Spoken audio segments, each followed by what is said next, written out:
నిజమైన దేవుని ప్రేమ ఏంటో నాకు ప్రవీణ్ పగడాల గారి కుటుంబాన్ని చూస్తే అర్థమైంది. ఏంటంటారా, బయట పరిస్థితి చూస్తుంటే అక్కడ మరణంగా అంటే ఎంతో ఓదార్పు మాటలు ప్రకటించాల్సిన, అంటే ఒక సాటి మనిషిగా మానవత్వం కలిగిన వ్యక్తిగా ఓదార్పు మాటలు వీలైతే చెప్పాలి, లేదా కామ్గా ఉండాలి. ఒక మనిషిని మనిషిగా చూడకుండా హేళనకరమైన మాటలు, అలాంటి పరిస్థితుల్లో కూడా హేళనకరమైన మాటలు పాటలు పాడుతూ ఆయన్ని వ్యతిరేకించే వాళ్ళు కూడా ఉన్నారు.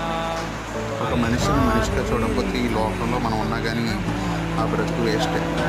కాకపోతే అలా హేళనకరమైన మాటలు పాటలు పాడినా కానీ ఆ కుటుంబంలో దేవుని ప్రేమ నాకు ఎలా కనబడిందంటే, ప్రవీణ్ పగడాల గారి భార్య ఒకటాను, ఎవరైతే ఈ విధంగా చేశారో వాళ్ళని నేను క్షమించాను.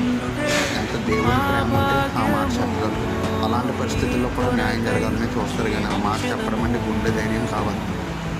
అలాంటి ధైర్యం దేవుడు ఆ కుటుంబానికి దయచేసాడు. అందుకే ఆవిడ ఆ విధంగా చెప్పగలిగింది.